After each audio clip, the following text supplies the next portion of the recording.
Құрандағы ең әдемі қисса Жүсіп пайғамбардың оқиғасы.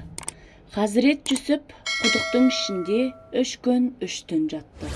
Осы уақыт ішінде тек қана қара сумен ғана қоректенді. Жүсіп бұл кезде әлі бала болса да сабырлықпен төзе білді, өмірден үмітін үзбеді. 3 күннен соң Мәдәянның Мысыр еліне қарай бет алған керуен осы құдықтың қасына келіп тоқтайды. Керуен басы бір адамын дереу суға жұмсайды.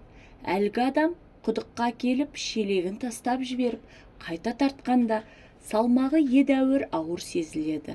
Әлгі адам шелек суға толды екен деп ойлап, бар күшін жинап тартқанда шелекпен бірге жас баланың шыға келгенін көріп, бір жағынан қатты таңырқап, бір жағынан қуанып кетіп, сүйінші бұл бала ғой деп айқайлап жібереді. Ол баланы алып керуен басына тапсырады. Керуен басы баланы өздерімен бірге алып, Мысыр еліне қарай сапарын жалғастырады. Мысырды ол кезде перғауындар емес, Емен жақтан келген амалилықтар басқаратын.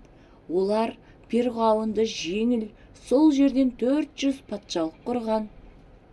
Хазірет Жүсіп заманында кейбір деректерде Райян ибн Уәлид атты бір патша елге өз әмірін жүргізгені айтылады. Керуен көп замай Мысырға келді. Қалада арнайы құл базары бар болатын. Керуен иелері осы құл базарының қайнаған ортасына бала Жүсіпті сатуға қойды.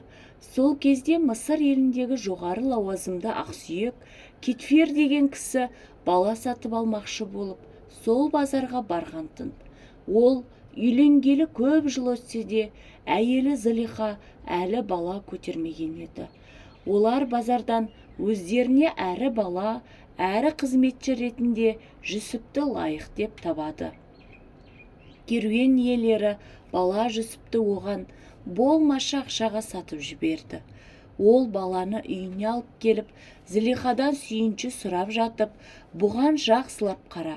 Кім біледі, күндердің күнінде бізге қатты бауыр басып, баламыз болып кетуі мүмкін дейді. Хазірет Жүсіп балиғатқа толған шағында Хақ тағала оған ілім мен хикметті, түс жору ілімін үйретті. Ол адамдар арасында төреші болып, елге қол ұшын беріп, халықтың қалаулысына айналды. Өзінің мінезі қандай көркем болса, өскенде сондай сымбатты сұлу жігіт болды. Оның сымбаты мен сұлулығына көрген жұрт есінен тана таңырқайтын. Зылихаға күйеуі өз балаңдай қара деп тапсырса да, күн өткен сайын сол сөзді ұмытып, сұлу Жүсіпке көңілі ауып, ессіз ғашық болды. Ақыры Зылиха сарайында ешкім жоқ орайды пайдаланып, есік біткеннің бәрін ішінен бекітіп тастады. Сосын Жүсіпті бөлмесіне барып, оны өзіне шақырды. Алайда бозбала Жүсіп өзіне қамқор болған қожайынның әйелінен мұндай арсыздықты күтпеген еді. Ол қас қағым сәтте не істерін білмей сасып қалды. Осы кезде оның көз алдына әкесі Жақып пайғамбардың бейнесі келді. Әкесінің бейнесін көре сала, дереу есін жиып, қарсылық білдірді. Зылиханың арам пиғылын сезе қойды. Амалсыз есікке қарай қашуына тура келді. Ол қашып бара жатқанда Зылиха тоқта деп айқайлап қуа жөнелді. Есікке жете берген сол еді, Зылиха оның көйлегінің артқы етегінен шап беріп ұстап, күштеп тартып қалғанда көйлек дар етіп жыртылды.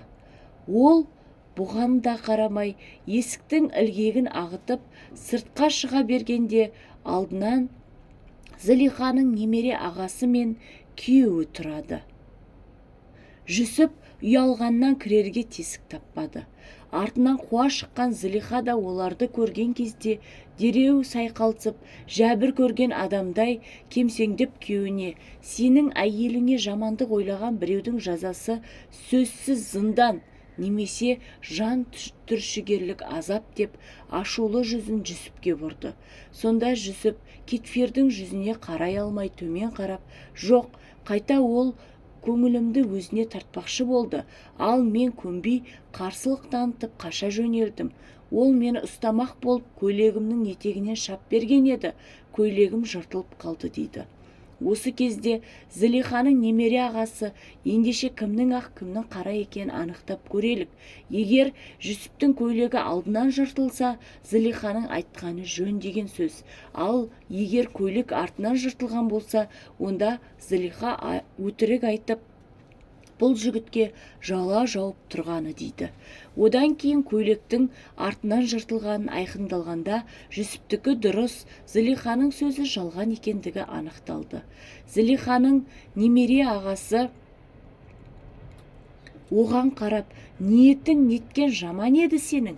Онымен қоймай кінәсіз біреуді жазаламақ болдың. Әйелдің қулығы 40 есекке жүк деген осы екен ғой деп кінәсін бетіне басты. Сосын Жүсіпке қарап, Жүсіп, сен бұл оқиғаны елге айтпай-ақ қой. Онсыз да сенің кінәсіз екендігің анықталды. Бас жарылса бөрік ішінде, қол сынса жең ішінде деген әңгіме өз арамызда қалсын деді. Аздан соң арам ниетінің іске аспағанына, әрі күйеуі мен ағасына ұсталып, масқара болғанына іштей ызаланып, күйіп тұрған қарындасына қарап, сен де тәубе етіп жарылқау тіле, сен нәпсіңе берілген жан түршігерлік қателік жасадың дейді. Әйтсе де олар осы оқиғаны қанша жасырғанымен бұл қауесет ел алдына ішіне түгел тарап кетті. 30 тістен шыққан сөз 30 рулы елге тарайды. Ақсүйек әйелдер өз араларында ұятай, пәленшенің әйелі үйіндегі құлымен көңіл жарастырмақ болып, күйеуіне ұсталып қапты. Соры қайнаған деген осы деп өсектеді. Осыны естіген Зылиха бір күні сол әйелдерді үйіне қонаққа шақырды. Оларға мол дастархан жайды. Астан соң арнайы жеміс-жидек толтырған ыдыстарды алдарына қойып, қолдарына бір-бір алмастай өткір пышақ ұстатты. Олар пышақпен жемісті кесіп жатқанда Зылиха Жүсіпке дауыстап бері кел деді. Алдын ала оған әсем киім кидіріп қойған болатын. Ол залға шығып әйелдердің қастарынан өтіп, төрдегі Зылихаға жақындай бергенде, оны көрген ақсүйек әйелдер естерінен танды. Жемістің қабығын кесудің орнына қолдарын кесе бастады. Тіпті қолдарынан қан аққанын да сезбеді. Ауыздарын ашып, Жүсіпке қарап, сілейіп отырды да қалды. Ой Алла, мынау адам емес, мынау нағыз періштенің өзі ғой десті. Сол кезде Зылиха, мен туралы өсек айтуларына себеп болған жігіт осы. Сендер бір көргеннен ақ естеріңнен танып, қолдарыңды кескендеріңді сезбей қалдыңдар. Ал мен болсам онымен бір шаңырақ астында тұрып жатырмын. Бір-бірімізді күнде көреміз. Сол себепті онымен бірге болуды қаладым. Алайда ол менен қашып, ар ұятын қорғады. Бірақ мен мұнымен ғана шектелмеймін. Өз дегеніме жетпей тынбаймын. Ал осыған көнбесе зынданға тастатып, сол жерден сүйегін шіртемін деп өз арам ойын ашық айтты. Осыдан соң Зылиха сол ақсүйек әйелдерді де араға салып, Жүсіпті көндірмек болды. Ақыр соңында Жүсіп Зылихадан құтылудың бір-ақ жолы бар екендігін білді. Ол Хақ тағалаға қол жайып, Раббым, бұларды мені істеуге мәжбүрлеген әрекетінен маған зындан әлде қайда артық. Егер мені бұл әйелдердің сұрқия қылықтарынан құтқарып, басқа жаққа алып кетпесең, надандардың бірі боламын деп дұға тіледі. Зылиха бұл кезде оны баурау үшін сан қилы айла тәсілдерін аямай жұмсап жүрген еді. Бірақ ешбір нәтиже шықпады. Бір күні оның көнбейтініне көзі жеткен соң, зынданға тастатып қорқытпақшы болды. Күйеуіне тағы бір рет шағымданып, бұл жігіт мені елге әбден масқара етті. Одан да сен осы баланы зынданға тереу тастап, барлық бәледен құтылайық, осы айтқанын істе деді. Кетфирдің жендеттерін шақырып, оны зынданға тастатты. Жүсіп қараңғы қапасқа қамалысымен көңілі жай тауып, жадырап сала берді. Жүсіп үшін Сайқал Зылиханың қасында жүргеннен гөрі қараңғы зынданда жату әлде қайда жеңіл еді. Сол күні Зылиқаның қасында зынданға онымен бірге 2 жас жігіт қамалды. Олардың бірі патшаның наубайшысы да, ал енді бірі шарапшысы болатын. Патшаға қас адамдар оларды патшаға у беруге мәжбүрлеген еді.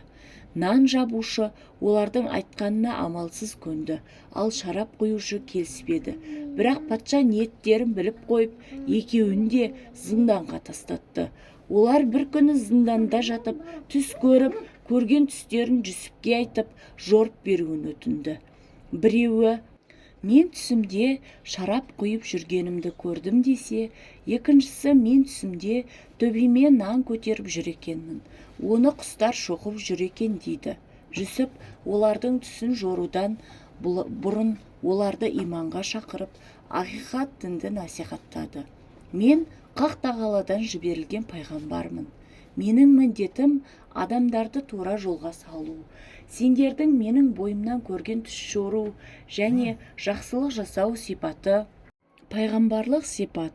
Сондай-ақ бұлардан тіпті басқа отбасыларың жіберген тамақтарды сендерге келмей жатып, қандай тамақ екен, тіпті дәмін, мөлшерін де айтып бере аламын. Осының бәрі Раббымның маған берген ілімдердің бір бөлігі. Мен осылар арқылы адамдарды тура жолға шақырамын дейді.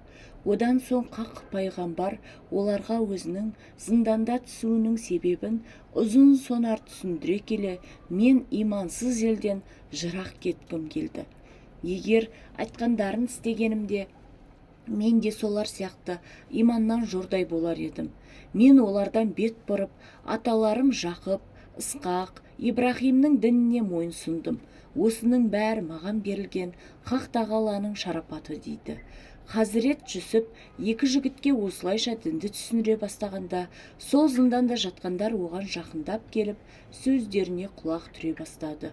Тіпті кейбірі жылы шыраймен дінге қатысты сауап тастап үлгерді. Ақырында Хазірет Жүсіп оларға, «Уа, менімен бір қапастағы жолдастарым, бөлек-бөлек Тәңір жақсы ма, әлде әр нәрсеге өктем жалғыз Алла жақсы ма? Сендердің де аталарыңның табынып келгені ойдан шығарылған негізсіз сенімдер. Алла оларға табынуға қатысты ешбір дәлел сүрмеген. Үкім Алла тағалаға тән. Ол өзіне ғана құлшылық жасауды бұйырған. Міне, сол тура дін осы. Бірақ адамдардың көбі білмейді деп, көп ақиқаттың бетін ашады. Аздан соң Хақ пайғамбар 2 жас жігіттің көрген түсін жорып, «Уа, менің зындандас жолдастарым!» Араларындағы патшаның шарапшысы болған жігіт әрі қарай қызметін жалғастырады. Екінші жігіт болса дарға асылып, басына құстар үймелейді. 2 түстің мәні осылай деп сөзін аяқтайды. Күндер зулап өтіп жатты. Бір күні 2 жігіт зынданнан шығарылады. Сонда Хазірет Жүсіп өзі аман қалады деген жігітке қарап, сенмен бірге біраз жолдас болдық. Жағдайымның қандай екенін жақсы білесің. Реті келгенде мен туралы патшаға айтып түсіндір. Кінәсіз болсам да зынданға тасталдым. Әрі жазықсыз жапа шегіп жатқаныма көп болды дейді. 2 жігіт зынданнан шыққан соң Жүсіптің айтқаны айдай келіп, шарапшы ақталып, наубайшы дарға асылып, басына құстар үймелейді. Ал ақталған жігіт өзінің бұрынғы жұмысына қайта оралды. Бірақ ол патшаға Жүсіп пайғамбар туралы айтпады. Өйткені шайтан оны ұмыттырып жіберген болатын. Кейбір деректе сол жас жігітпен бірге зынданда 5 жыл жатқаны айтылса, тағы бір деректе одан кейін 7 жыл жатқаны жазылған.